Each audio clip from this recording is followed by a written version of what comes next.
Bonjour tout le monde, bienvenue au Redcon Movie Club. Je vais vous donner des nouvelles sur l'actualité du cinéma et tout ce qui est cinématique. Bon, premièrement, tout le monde en a sûrement entendu parler. On a eu Joker 2 qui a été révélé et dans le fond, ça s'appellera pas Joker 2.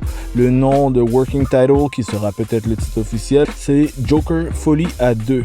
Le film est en mode d'écriture de scénario. On sait déjà que l'acteur va revenir, il est vraiment intéressé. Le réalisateur devrait revenir aussi puisque c'est lui qui est l'auteur. Il y a aussi des rumeurs que Lady Gaga aurait été approchée pour jouer un rôle. Donc la rumeur qui est en train de courir partout, c'est que Lady Gaga pourrait jouer Harleen Quinzel. Qui est Harleen Quinzel? C'est Harley Quinn. Harley Quinn, avant d'être la compagne de Joker, c'était sa psychiatre ou psychologue, psychanalyste. C'est celle qui la suivait quand il était à l'asile et elle est tombée sous son charme petit à petit. Donc c'est à voir s'il va utiliser cette formule, cette histoire, cette tournure d'événements, puisque la base du film de Joker n'est pas basée sur un comic spécifique, sur aucun d'ailleurs, c'est vraiment son interprétation. Et la nouvelle aussi avec ça, c'est que c'est supposé être un musical. Maintenant, à quel niveau c'est un musical? Est-ce qu'il y a quelques pièces de musique? Est-ce que c'est complètement dedans? Dans quelles circonstances que c'est? On le sait pas. Est-ce que c'est quand on rentre dans la tête d'un des personnages? Puisque c'est eux les narrateurs, on n'a aucune idée. Ensuite, on sait que le 4 juillet, très bientôt,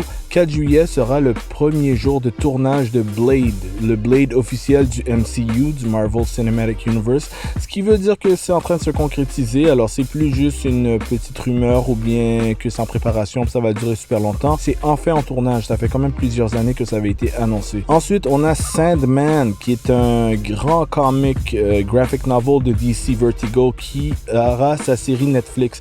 La série est quasiment prête puisque les trailers sont sortis avec une esthétique qui montre qu'ils ont mis beaucoup de temps là-dessus pour que c'est vraiment une esthétique dans la fantaisie de ce que la bande dessinée était. Ensuite de ça, on a aussi The Boys qui a commencé d'un coup avec 3 premiers épisodes et ensuite le 4e est sorti. Les autres épisodes par la suite sortiront un après l'autre, contrairement aux 3 premiers d'un coup. Une très forte réception, beaucoup de très bonnes critiques par rapport à The Boys. Prochaine nouvelle, Deadpool. Les scénaristes ont fait des petits commentaires, ils ont confirmé encore une fois que le film, malgré qu'il est avec maintenant Marvel Studios, qui sera définitivement rated R, ils ont confirmé que cela n'a pas changé. Le film sera toujours rated R, ce qui est notre équivalent de 16 ans et plus au Canada. Ensuite de ça, ils nous ont aussi montré I Am Groot, une première affiche promotionnelle de I Am Groot qui sera des petits clips épisodes de Groot dans le temps où il était enfant, un peu après Guardians of the Galaxy 2. Ce sera entre Guardians of the Galaxy 2 et 3. On pourra voir une petite évolution et des petites aventures qui,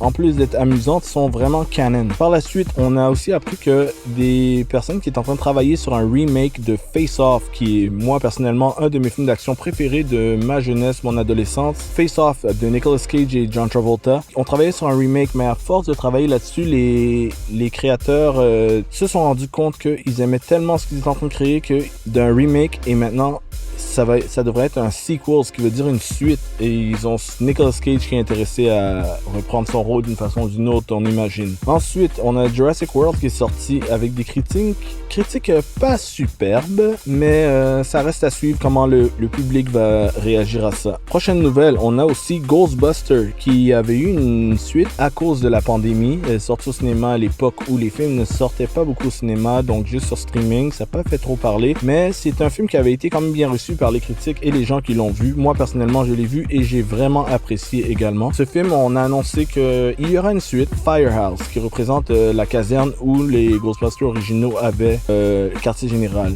Et en plus de ça, ils sont en train de préparer un film animé.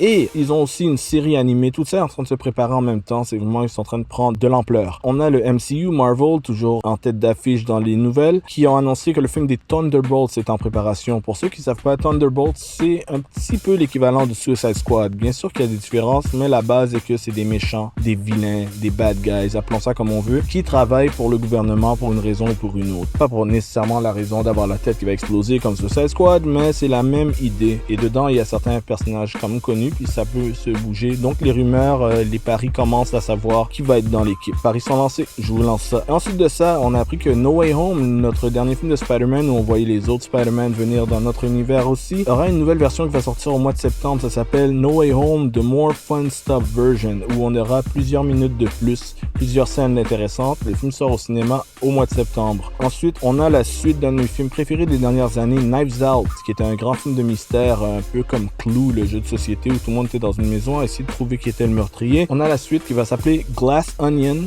A Knives Out Mystery. On attend vraiment ça avec impatience. Moi, personnellement, oui. C'est réalisé par Rian Johnson, qui est malheureusement connu pour avoir fait The Last Jedi de Star Wars, qui n'a pas été très bien reçu. Par contre, il a fait des excellents films comme Looper, Brick, des films plus dans l'underground, qui sont vraiment des chefs-d'œuvre, des petits chefs-d'œuvre à découvrir. Et Knives Out aussi à découvrir. Et Glass Onion sera le deuxième de 2 suites. Et c'est un deal qu'il a fait avec Netflix. Donc les 2 films, les budgets sont déjà établis, les films se font. Ensuite de ça, encore une fois, Netflix qui est parti sur une lignée de adapter des animés.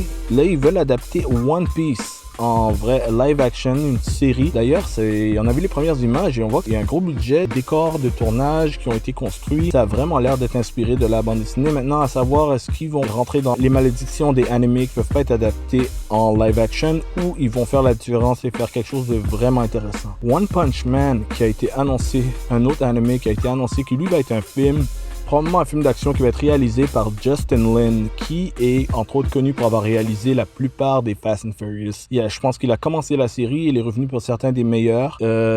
Il y a quelques temps, il a fait les manchettes parce qu'il a quitté le tournage Fast X, qui est le dernier film en ce moment.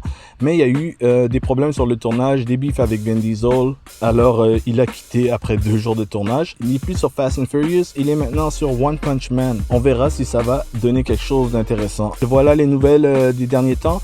Je vous laisse là-dessus. Continuez de nous suivre sur tous les réseaux sociaux. Continuez de nous suivre, continuez de partager si vous aimez ça, si vous en voulez plus. On a plein de choses qui s'en viennent encore, des podcasts, des nouvelles, des reviews, plein de trucs d'actualité. Alors merci à vous, bonne journée, peace!